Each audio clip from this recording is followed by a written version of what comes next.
Hello everyone, welcome to my channel. সবাই কেমন আছো? আশা করি সবাই অনেক অনেক ভালো আছে। আর সবাইকে জানাই অনেক অনেক হোলির শুভেচ্ছা, হ্যাপি হোলি। তো সবাই কেমন কি আনন্দ করছো আমাকে অবশ্যই কমেন্ট করে জানিও। তো আজকে সকালটা এই যে দেখতেই পাচ্ছ, ঘুম থেকে উঠে ফ্রেশ হয়ে যাওয়ার পরেই দেখলাম মা এখানে পুজো টুজো দেওয়ার জন্য একদম রেডি হয়ে গেছে।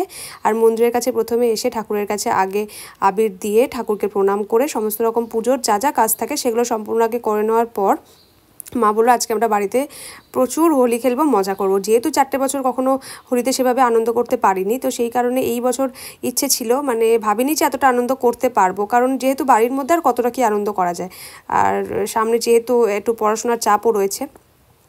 তো যাই হোক, তারপর মা এখানে হরি মন্দিরে সমস্ত রকম আবির যা যা কালার বাবা এনেছিল সবগুলোই একটু একটু করে দিয়ে দিল, ঠাকুরের পায়ে ছুঁয়ে দিল। তো তারপর আমরা এখন খাওয়া দাওয়া একটু করে নিয়ে তারপরে আমরা একটু সবাই মিলে আনন্দ করব। আর বাড়ির মধ্যে সত্যি কথা বলতে হোলি খেলার আনন্দটা ভীষণই মানে একদম অন্যরকম, মানে নিজের মা বাবার সাথে খেলার মধ্যে।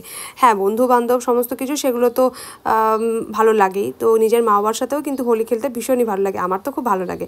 তো যাই হোক, তারপর ঘরের ঠাকুরকে এখানে মা এই যে দেখতেই পাচ্ছ আবির নিয়ে এসেছিলো, নিয়ে এসে ঠাকুরের পায়ে ছুঁয়ে দিল।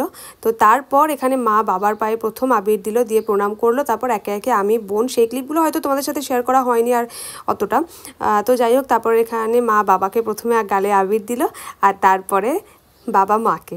তো এই সিচুয়েশানটা আমার কাছে ভীষণ মেমোরেবল, কারণ আমি প্রথমবার মানে সামনে থেকে এটা ক্যাপচার করতে পারলাম, আর আমার কিন্তু এটা ভীষণ ভীষণ খুব ভালো লেগেছে। তো যাই হোক, তারপরে এখানে মা আমাকে বললো যে চলে আয়। আর আমি তো অনেক দিন পর আবির খেলছি, আমার তো ভীষণ এক্সাইটেড লাগছিল। তো এই যে দেখো, মা এখানে আমাকে আবির লাগিয়ে দিল, আর মাই আমাকে পুরোপুরি আবিরে মানে ভূত বানিয়ে দিয়েছিল। মানে যত রকম কালার হয় আর যা যা কালার ছিল মোটামুটি আমাকে মাই পুরো আর কি মানে কোনো কালার আর কি বাদ দেয়নি, গালে সবটাই মোটামুটি লাগিয়ে দিয়েছে। তো যাই হোক, তারপরে বোনকে ডাকা হলো। বোনকে মা বললো যে তাহলে এবার বোনকে একটু লাগাই। তো বোন যেহেতু মানে ভিডিওটা সেই সময় আমার নেওয়া হয়নি কোনো কারণবশত। তো যাই হোক, তারপরে এখানে আমাদের সব থেকে বাড়ির মেন সদস্য, যে মানে একদম ছোট্ট সদস্য, তো তাকে এবার একটুখানি রং দেওয়ার পালা। আর সে তো প্রচণ্ড পরিমাণে ভীতু, কিন্তু আবার এইসব জিনিস থেকে কিন্তু দূরেও থাকবে না, এইসব জিনিসের মধ্যে ইনভলভমেন্ট কিন্তু হওয়া চাই, নয়তো একদম চিৎকার করে মাথায় করছিল।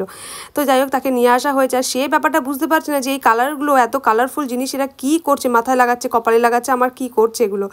তো তারপরে যেহেতু ওদেরকে বেশি লাগানো মানে একদম স্কিনের জন্য ভালো নয়, তো একটুখানি দেওয়া হয়েছিল। আর বেশিক্ষণ রাখাও হয়নি, ওকে স্নান টান করিয়ে দিয়ে পরিষ্কার পরিচ্ছন্ন করে দেওয়া হয়েছিল। তারপর এই যে পোজ দিয়ে ছেলে বসে বসে এখন ছবি তুলছে এখানে। তো তারপর মায়ের অবস্থা দেখো, পাড়ার সমস্ত কাকুরা এসে এই যে দেখতেই পাচ্ছে একদম মাকে ভূত বানিয়ে দিয়ে গেছে একবারে। মাকে বললাম তুমি যা অল্প স্বল্প মেখেছিলে তোমাকে একদম মানে রঙে চুবিয়ে দিয়ে গেছে সে পুরো, মানে রং বলতে আবির আর কি, যখন যেহেতু আবিরই খেলা হয়। আর আমাকে এই যে দেখতেই পাচ্ছ অল্প স্বল্প মাখিয়েছিল বাবা। তারপরে বাবা এখানে দেখো ক্লাব থেকে ঘুরে এসেছে একদম মানে পুরো ভূত হয়ে। বাবা বললাম তোমার তো এই দৃশ্যটা মানে আমি মানে ফ্রেমবন্দি করে রাখবই। তো যাই হোক, তারপর এখানে পাগু প্রচণ্ড পরিমাণে ভয় খাচ্ছিল বাবাকে দেখে, যেমন বাবাকে তো এভাবে কখনো দেখেনি এত রং টং মেখে।